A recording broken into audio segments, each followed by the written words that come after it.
أعوذ بالله من الشيطان الرجيم. بسم الله الرحمن الرحيم. فما لكم في المنافقين فئتين والله أركسهم بما كسبوا أتريدون أن تهدوا من أضل الله ومن يضلل الله فلن تجد له سبيلا. مخکې آیتونو کې د منافقانو قباحتونه بیان شول. دې رکوع کې د منافقینو څلور اقسام ذکر کړي.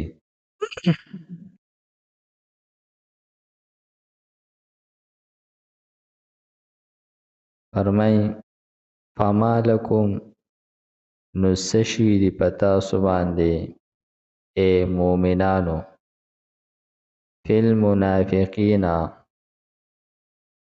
چې په بار د منافقانو کې شوي تاسو فئتین دوړلې.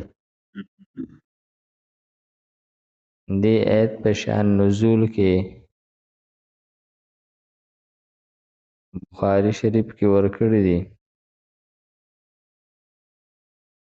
چې کله مسلمانان صحابه کرام غزوه احد لاړل نو په میدان جنگ کې ځینې کسان د جنگ نه واپس شول د مؤمنانو د ډلې نه. نو په دې باندې صحابه وی چې دا کسان کافران شو، دوی د پیغمبر د خبرې او د الله د حکم مخالفت وکړلو، د دوی سره جنگ پکار دی. او بعضې صحابه وی چې یو کس کلمه وی نو هغه ته څنګه کافر ویلی شي؟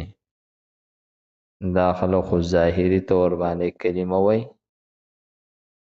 نو د هغې د وجې نه په صحابو کې یو دوه ډلې جوړې شوې. یو ډله د منافقانو د کفر خبره کول او بلې ډلې د هغوی د اسلام تذکره کوله. نو دې باره کې دا آیتونه نازل شول. او یو بل قول بیان شوی دی چې په مکه کې بعضې کسان داسې وو چې هغوی کلمه ویلې وه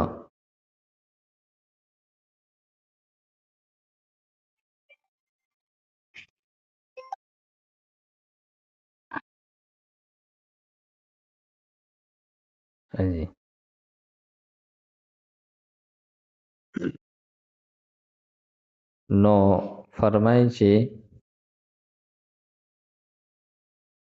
دوه ډلې شوې. او دویم قول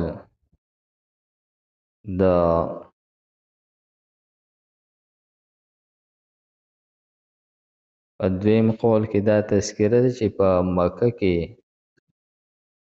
څه داسې کسانو چې هغوی کلمه ویلې وه او مسلمانان شوي، لیکن هغوی به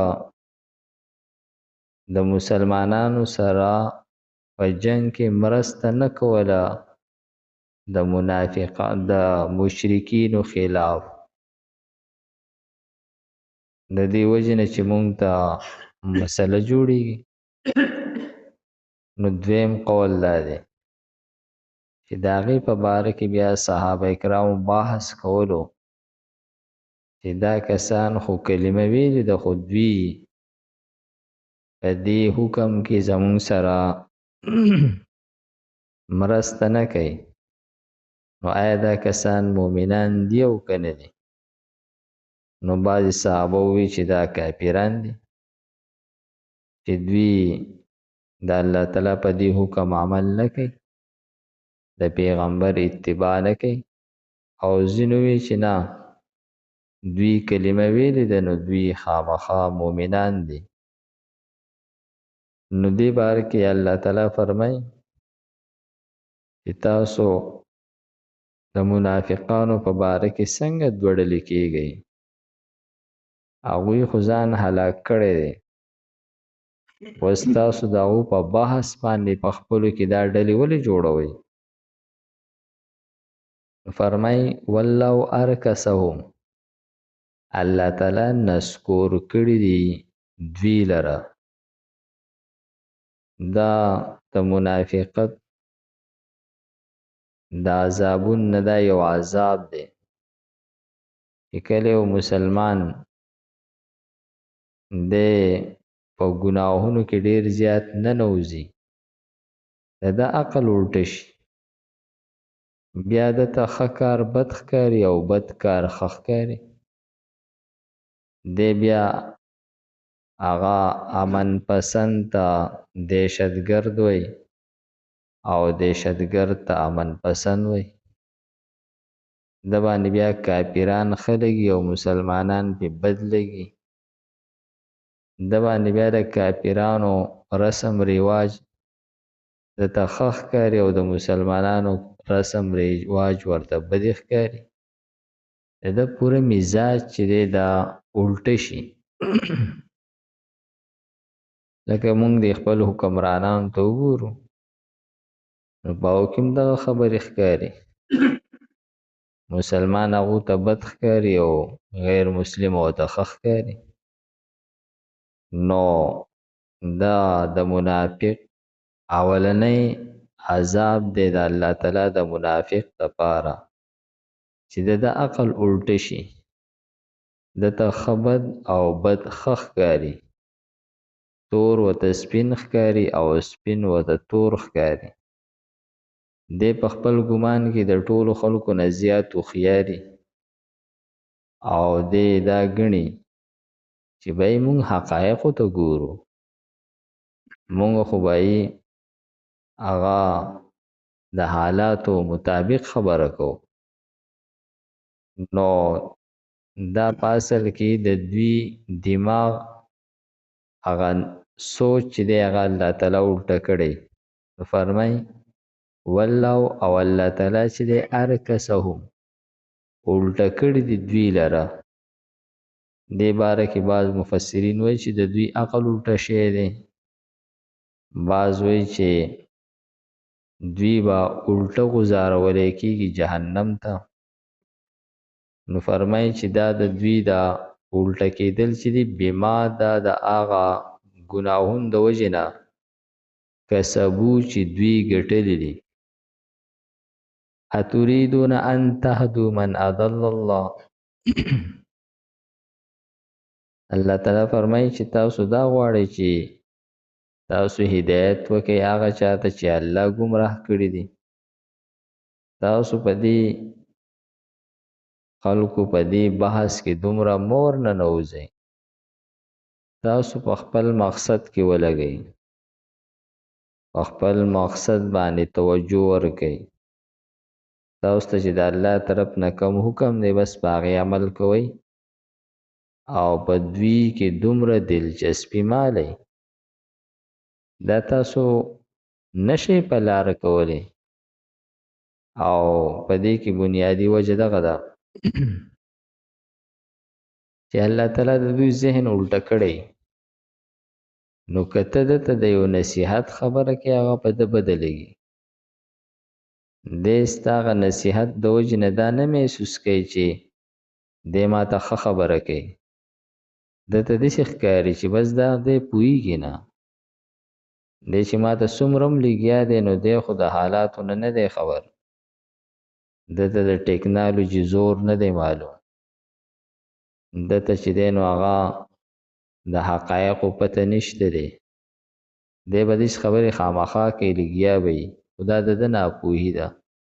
یعنې څوک چې ورته نصیحت کوي هغه ورته ناپوهه او د حالاتو نه بې خبره ښکاري. او ظاهره خبره هم دغه ده، د ایمان او د عدم ایمان فرق دغه دی چې د مؤمن نظر چې دی دا د الله تعالی په ذات باندې او د منافق نظر چې دا د دنیا په اسباب باندې. نو فرمایي چې آیا تاسو غواړئ چې هدایت وکړئ هغه چاته چې الله تعالی ګمراه کړی دی؟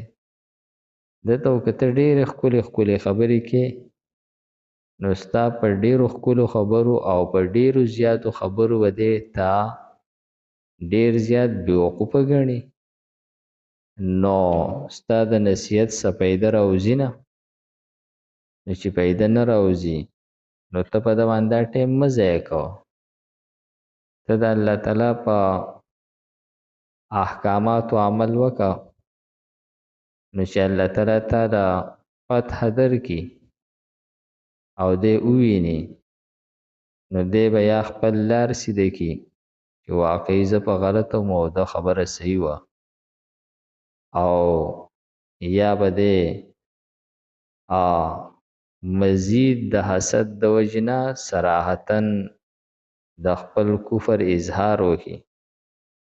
نو فرمایي چې ومن او هغه څوک یضلل الله چې ګمراه کړي ده لره الله تعالی، فلن تجد له سبیلا، نو بیا به نه مومې ته د ده لپاره څه لار، ته بیا دې نشي په لاره کولی. او د هغې وجه مونږ ذکر کړله چې ټولې د نصیحت خبرې ده ته د بېوقوفۍ خبرې ښکاري، او هر اخلاص ده ته قمقلتوب ښکاري، نو دې سمې لار ته بیا نه راوړي. وما لکم څه شوي دي په تاسو باندې فی المنافقین په باره د منافقانو کې، فئتین چې دوه ډلې شوي تاسو، والله او الله تعالی چې دی ارکسهم نسکوری دوی لره، بما د دې وجې نه کسبو چې دوی، بما د هغه ګناهونو د وجې نه کسبو چې ګټلي دي دوی، اتریدونه آیا تاسو غواړئ ان تهدو دا چې تاسو هدایت وکئ من هغه چاته اضل الله چې ګمراه کړی دی الله تعالی. فمن یضلل الله نو هغه څوک چې ګمراه کړي ده لره الله تعالی، فلن تجد له سبیلا، نو بیا به نه مومې ته د ده لپاره لار. الحمدلله رب العالمین والعاقبة للمتقین والصلاة والسلام علی خیر خلقه محمد و آله و اصحابه اجمعین. پروردګاره موږ ته د قرآن پاک سمجھ بوج را نصیب کړي، د مرګ نه مخکې د عمل کولو توفیق راکړي. وصلی الله تعالی علی خیر خلقه محمد و آله و اصحابه اجمعین برحمتک یا ارحم الراحمین.